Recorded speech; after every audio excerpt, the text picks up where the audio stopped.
Pemerintah melalui Kementerian Perhubungan berencana menaikkan tarif ojek online atau ojol sebesar 8 hingga 15%. Rencana perubahan tarif ojol, khususnya roda 2, telah dikaji oleh Kementerian Perhubungan. Penetapan kenaikan tarif ojol telah ditentukan melalui 3 zona yang berbeda.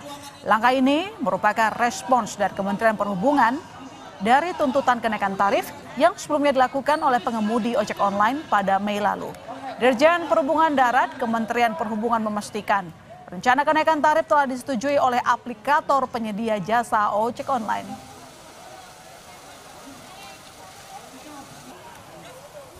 Untuk tuntutan terkait dengan tarif, kami sudah melakukan pengkajian dan sudah final untuk perubahan tarif, terutama roda 2. Itu ada beberapa kenaikan. Ini yang sudah kami buat, kami kaji sesuai dengan zona yang sudah ditentukan.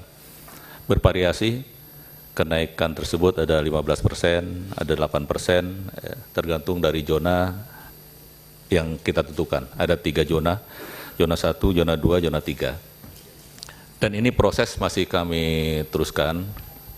Besok kami akan memanggil, tapi pada prinsipnya kenaikan tarif ini sudah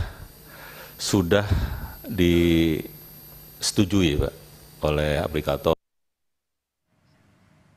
Saudara, Kompas.com mencoba melakukan simulasi kenaikan tarif ojek online dengan rute Stasiun Sudirman menuju kawasan SCBD dengan menggunakan 3 aplikator penyedia jasa layanan ojek online. Nah, tarif ojol menggunakan aplikasi Gojek dengan pilihan GoRide Hemat saat ini bertarif Rp14.000 dan jika kenaikannya 15% ditetapkan, maka tarifnya akan menjadi Rp16.100.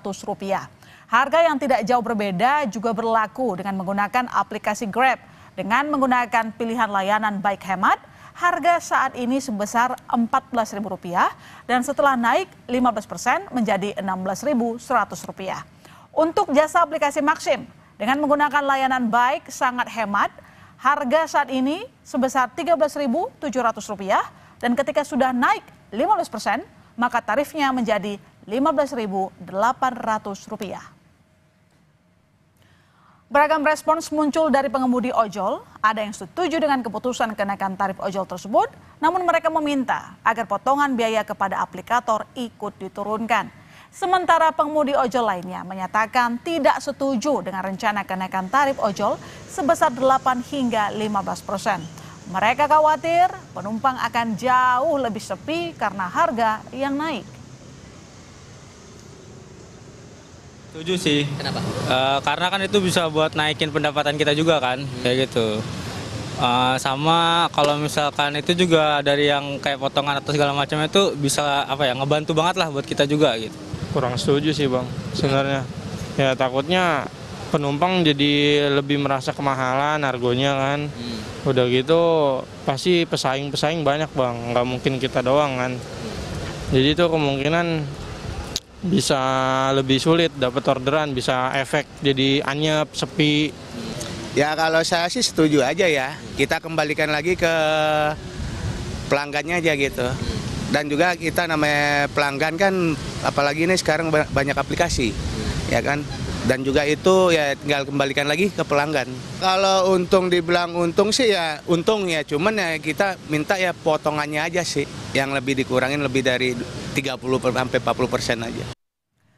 Rencana kenaikan harga tarif ojek online mulai dari 8% hingga 15% ditentukan berdasarkan 3 zona oleh Kementerian Perhubungan. Jurnalis Kompas TV Rahma Piliang dan juru kamera Andika Ahadiat akan mengilustrasikan kepada Anda bagaimana jika tarif ojek online naik hingga 15%. Berikut liputannya.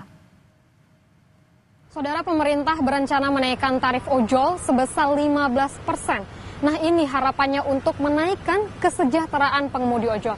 Lalu bagaimana pengemudi ojol meresponnya? Bang, boleh helmnya?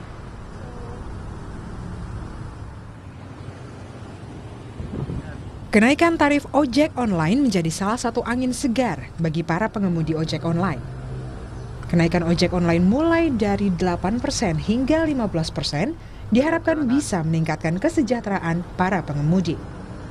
Meskipun keputusan kenaikan tarif ojol belum finalisasi, namun hingga saat ini Kementerian Perhubungan tengah melakukan kajian lebih dalam. Kajian ini juga melibatkan aplikator sebagai jasa penyedia layanan. Selain itu, perwakilan pengemudi ojol, akademisi, hingga perwakilan konsumen turut dilibatkan dalam menggodok kebijakan kenaikan tarif ojol. Sejumlah pengemudi berharap kenaikan tarif ojol diiringi juga dengan penurunan potongan tarif kepada aplikator. Nah, saudara, saya tadi bepergian dari daerah Kuningan ke daerah Setiabudi. Tadi harga tarifnya sebesar 15.000, nanti jika kalau naik 15%, berarti itu akan menjadi sekitar 16.100. Nah, kita akan tanyakan kepada abang ojolnya bagaimana tanggapannya terkait dengan naiknya yang akan direncanakan tarif ojol ini akan naik. Saya bersama dengan abang Nanda Dwi Kurnia. Bang, ini rencananya pemerintah akan menaikkan tarif ojol 15%. Ini tanggapan abang sebagai pengemudi ojol seperti apa, Bang? Bagus sih Kak, ada peningkatan, cuman pasti kayaknya potongan ke aplikator ini masih agak gede sih kayaknya. Kalau biasanya itu seperti apa Bang, kalau untuk skema pembayarannya dari kantor, dari awalnya dari pelanggan, kantor juga ke pengemudi? Udah langsung dipotong sih Kak, cuma dikasih tahu berapa kepake dari customernya aja. Kalau kayak masalah bayar cash ya. Kalau misalnya harganya 10.000 untuk tarifnya, biasanya untuk ojolnya dapat berapa? Kalau 10.000 sesuai sih Kak. Sesuai biasanya juga ya.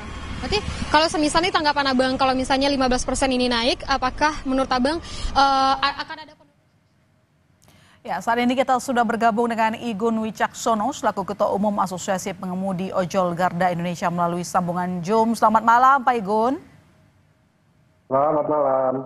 Pak Igun, gimana respon Anda terkait rencana pemerintah naikkan tarif ojol dari 8 sampai 15%? Ya, ini lagi rame nih. Anda senang nggak? Mengenai kenaikan tarif nih. Nah, ini yang mengejutkan buat kami ya. Jadi tanggal berapa kemarin itu, tanggal 30 Juni 2025, itu kan Kementerian Perhubungan rapat kerja raker dengan Komisi 5. Nah, di dalam pemakarannya Kementerian Perhubungan itu kan menyampaikan akan menaikkan tarif ojol 8-19%. Ini yang mengejutkan buat kami. Karena gini, tanggal 20 Mei 2025 di flashback ya, kami menuntut itu tidak ada kenaikan tarif, gitu. Jadi yang kami tuntut bukan kenaikan tarifnya, tapi perbaiki dulu potongan biaya aplikasinya.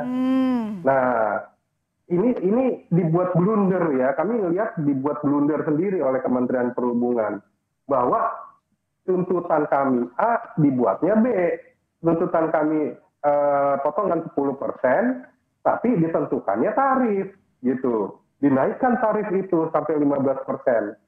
Ya kami menolak akan adanya kenaikan tarif ini. Karena apa? Kami sebagai asosiasi yang awal tahun 2018 ikut serta dalam membuat peraturan Menteri Perhubungan nomor 12 tahun 2019 lalu, dan keputusan Menteri Perhubungan mulai dari tahun 2020-2022 itu tidak pernah dilibatkan lagi untuk membuat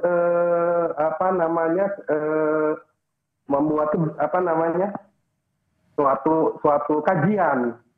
Nah, tiba-tiba Kementerian Perhubungan dengan perusahaan aplikasi membuat statement bahwa tarif ini dinaikkan atas persetujuan perusahaan aplikasi. Loh, terus kemana pengemudinya? Kemana para asosiasi yang selama ini ikut membentuk tarif? Gitu. Tiba-tiba membuat keputusan yang mengejutkan buat kami. Jadi kalaupun memang tarifnya naik sampai 15%, Anda curiga bahwa nanti potongan kepada aplikator pun tetap akan besar. Tidak sesuai dengan permintaan dari teman-teman ojol. Ya, betul. Jadi gitu. Jadi kami minta perbaiki dulu ini potongan biaya aplikasi 10%. Kami minta turun 5% loh. Jadi gini, potongan biaya aplikasi di dalam keputusan Menteri Perhubungan nomor 1001 tahun 2022 itu 15 plus 5%. Oke. Nah, jatahnya perusahaan aplikasi ini hanya 15% ya. Kita hanya minta turunkan tuh 5% aja. Jadi tinggal 10%. Itu aja kita minta. Nah, kalau yang 5% tambahan itu sebenarnya harus dikembalikan kepada para pengemudi dalam bentuk asuransi, beasiswa dan segala macamnya. Namun yang terima juga hanya sebagian kecil pengemudi, hanya formalitas saja. Tidak pernah ada merata diterimanya. Ya ini. Jadi ada suatu kami melihat mungkin suatu kong-kali-kong nih antara perusahaan aplikasi dengan Kementerian Perhubungan gitu. Jadi potongan untuk aplikator selama ini 20% ya? Koreksi kalau saya salah. Potong yang dalam regulasi adalah 15 plus 5. Namun fakta yang terjadi di lapangan, kita sudah serahkan nih alat barang bukti nih. Barang bukti yang sudah diserahkan kami kepada Komisi 5, lalu Komisi 5 juga menyerahkan kepada Menteri Perhubungan, itu sampai mencapai hampir 50%. Nah, pelanggaran seperti ini pun didiamkan oleh Kementerian Perhubungan. Pada saat kami minta tolong Kementerian Perhubungan, turunkan saja 5%. Selama ini mereka dari tahun 2022 ini mengambil lebih dari 20%. Itu pun masih dibuat alibi oleh Kementerian Perhubungan. Kalau diturunkan nanti bagaimana perusahaan aplikasi untuk hidup, untuk untuknya. Ini bagi kami omong kosong aja ini. Jadi suatu hal yang mereka ini perusahaan aplikasi mengambil secara paksa selama ini dari tahun 2022, lalu kami hanya minta keadilan, turunkan aja sampai 10% aja itu dari 15%. Itu aja tidak juga diputuskan oleh Menteri Perhubungan. Oke, dengan rencana kenaikan tarif kalau memang jadi diimplementasikan maksimal 15%, apakah nantinya ada kekhawatiran bakal menurunkan jumlah pengguna ojek online misalnya dan pindah ke transportasi umum yang lebih murah?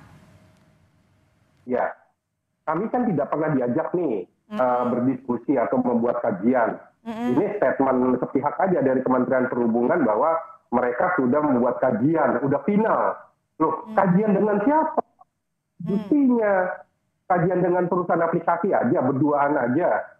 Kami ini pengemudi kemana? Lalu perwakilan konsumen kemana? Stakeholder yang lain kemana? Seperti merchant-merchant juga, gitu. Tidak pernah ada ini suatu kajian. Tiba-tiba dinaikkan. Udah pasti nanti dengan nilai 15%, pelanggan kami akan berat, masyarakat akan berat. Kita juga mendukung ekosistem ini harus stabil, harus terus berjalan, tapi dengan tidak memberatkan masyarakat, dengan tidak memberatkan pelanggan. Kalau diberatkan pelanggan, pastinya pendapatan kami akan turun. Pak Igun, tadi kan sebenarnya Anda menjelaskan bahwa sudah menyampaikan usul tersebut ke Kementerian Perhubungan. Tapi pihak Kementerian Perhubungan menjawab kalau nanti potongan aplikator diturunkan, mereka khawatir terkait dengan kondisi perusahaannya. Nah, mereka kan juga menyerap mitra, Pak. Apa Anda juga tidak khawatir kalau misalnya biaya aplikatornya dikurangin, misalnya kemudian juga terjadi pengurangan jumlah mitra, misalnya begitu? Ini kan mekanisme dari suatu ekosistem ya. Iya. Mekanisme mengenai mereka pengurangan mitra atau gimana. Apa alasan alibinya sampai dikurangin mitra? Ini harus dilihat. Jadi menurut Anda selama ini dari pihak perusahaan itu sudah untung besar gitu loh sebenarnya gitu? Mereka sudah mendapatkan untung ngambil dari lebih 20%. Itu sudah untung besar. Belum lagi ada biaya-biaya yang dibebankan kepada para pelanggan kita nih. Seperti layanan-layanan yang lain ada sampai 5.000, 2.000. Gitu. Oke, terakhir Pak, singkat saja nanti akan ketemu dengan Kementerian Perhubungan untuk menyampaikan keberatan atau tidak? Kita sudah bersurat kepada Kementerian Perhubungan, tapi sampai detik ini tidak ada respon. Oke, baik. Kita tunggu nanti perkembangannya ya, Pak Igun. Terima kasih telah bergabung di Sapa Indonesia Malam. Selamat malam. Oke, terima kasih. Selamat malam. Saudara, polisi membubarkan paksa pengemudi truk yang berunjuk rasa